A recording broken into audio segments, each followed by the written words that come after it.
Welcome to the Excellence at Work podcast, where we explore the strategies and best practices that drive business success. I'm Rachel Cook, COO of Brandon Hall Group and the host of our podcast, along with members of our executive team. In each episode, we'll dive into the latest trends, insights, and real-world examples from some of the most exciting leaders from organizations worldwide. Be part of our journey and learn from the best as we discuss innovative approaches and cutting-edge technologies for talent management, learning and development, leadership, diversity and inclusion, and more.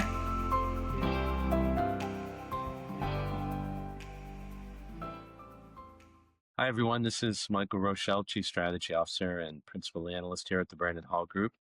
Just back again with a series of executive interviews, and I'm going to let Andre introduce himself. Andre, thanks for joining.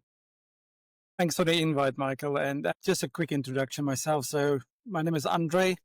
I think from the accent, you can probably hear originally from South Africa, but now live in London for the last 25 years. And that's also equally how long I've been in the world of learning. So when I moved to the UK was my introduction into world of learning. Started off as a L&D manager and worked my way all the way through to being the head of L&D. Also created my own company as a consultant. And then these are practical places where you can only change one company at a time. I joined Cross Knowledge because I like the challenge of working with hundreds of clients and trying to scale our solutions up to as many people as possible. Excellent. So we're going to hit some interesting things that you're seeing as L&D shifts, as we call it, shifts in what's happening out there in the L&D community. The first question I wanted to ask you, which I think is an intriguing question, is why is training not synonymous with transformation? I think for many years, we've seen training as sort of a parallel to business strategy. It's something that runs alongside of it. And I think with all the changes we see in the world and the speed of change, but also the big uncertainty element where people are sometimes really scared. In fact, is the organization even going to be around in 5 years? That leads to, do we transform businesses? And L&D is a big strategic help to that. But it doesn't live just in a program anymore. It doesn't live in a simple skill or an acquisition of knowledge anymore. It actually needs to be so embedded in business to help with that transformation.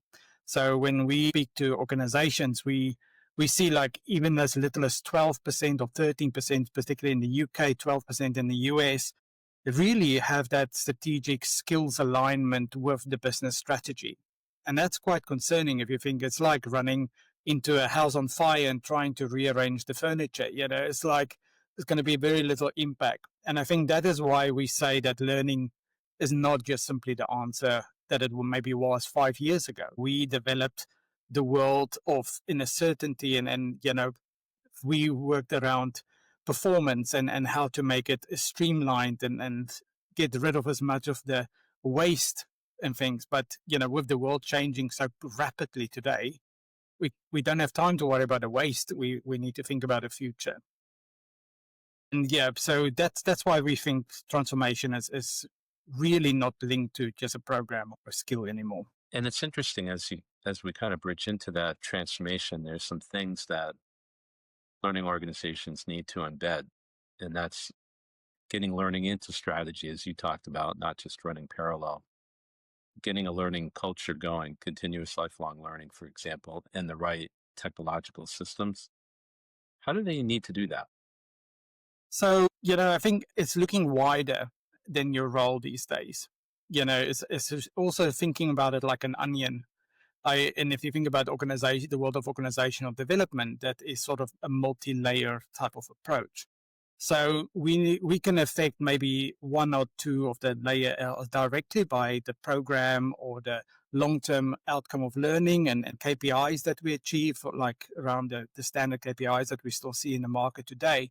But then also you need to think those people leave that environment and they go back into the workplace where maybe the manager doesn't support it or they don't have the right tools. We see so many times people go back to work with the best intention, implying the new skill that I've learned, but then they don't have the right tools or the manager doesn't buy into it or re-embed it or enforce that right behaviors. And as humans, we also just default back to what's easy for us, right? So why should I go upstream if I'm the only person trying to change my team? That should be my manager's role, right? So, when we say about, how do you embed it, you do need to look at the learning itself, but then also what is the processes what they're going to face when they go back into the work? What is the culture? What is the systems they're going to use? How is the manager playing a part in that? And we talk much about the co-ownership of learning here. I think L&D still has the mindset that because I'm the learning professional, I am sole owner of this whole process, where actually I'm not. It's a partnership with the business. And I need to make the manager part of that journey. I need to make the leaders part of that journey, but so all culture, processes, systems, and all of that. So I think for me, when we speak to our customers and people, it's really opening up and changing the mindset. I'm very disappointed when I still hear at senior L&D people telling me, well, I'm not going to do that because I don't want to focus attention on myself. And I'm like, wow, that's so the wrong mindset. If you want to make an impact and change the world, by not putting your head above the parapet is sort of the wrong step, right? So we need to be audacious and we need to take that challenge and also show business that we can be strategic. I think when we look at L&D, it's a big gap in our own knowledge as well. And I think it's historically where we come from. So people join the L&D world either through HR, like a business partner, then focus on L&D and then become into the world of L&D, or like the journey I took, started as a trainer and then became a administrator and then an L&D manager. But then where's the business element? And I think when you do see a true business aligned or like a consultant or somebody coming into the L&D leadership role, we see a very different conversation. We see a very different outlook. And I think for us as L&D, that is embedded into structures and systems, and we need to really get comfortable in that world. What are the new capabilities learning and development professionals need to drive real business impact, real outcome? Yeah. And I think that's a good question because I think we're very good also looking outwards, right? We always think about what is the organizational needs, what is the learner's needs, but how many times do we actually sit down and think, but hey, what is my needs? And I think we summarize it very well in cross knowledge in five key areas. The first one for me is that strategic consultancy mindset. If you want to be better strategically aligned to the business, you need to know what type of questions to ask, who to approach, and what way to approach people, but also how to understand the world of business and thrive in that environment.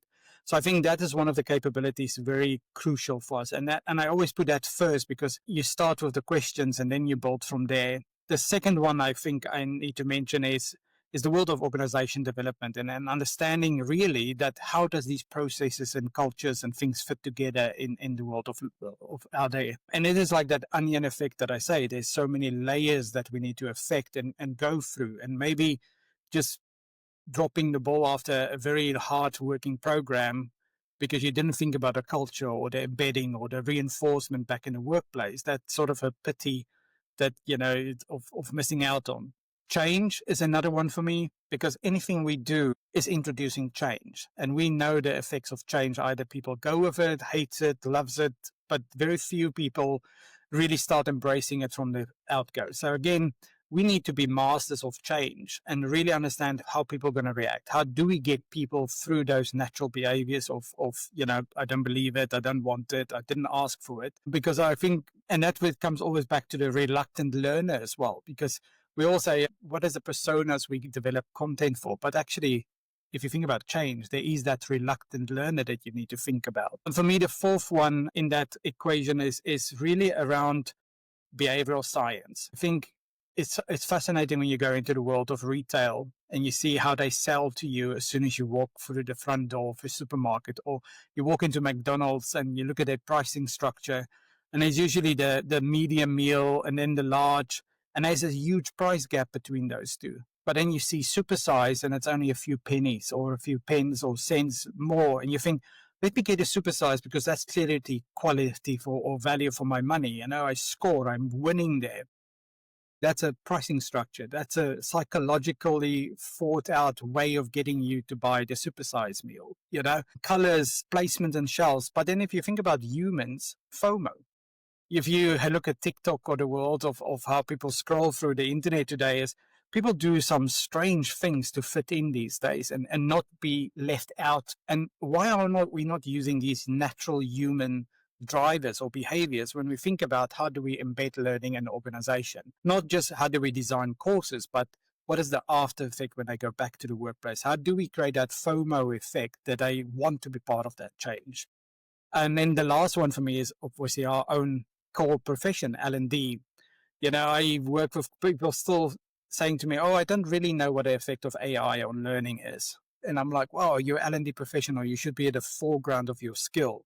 You should be the one driving the AI conversation in your organization. So again, is we need to focus really on our core skill as well. So those 5 things is sort of the key capabilities that I think we need to focus on as L&D professionals. I appreciate your time and insight. So it'll be interesting to see how the remainder of 2025 plays out for L&D professionals and their organizations. But I want to thank you today for joining me and kind of giving us that behind the scenes look as to where you think things are going. So I appreciate it. No, you're always welcome. And as you say, let's see where 2025 is going. And we're on the brink of 2026. So again, we should be thinking about 2026 already and not worried about the rest of 2025, maybe. That might be a lot for some of our audience, but Oh, I no. agree with you. Thanks again, Andre.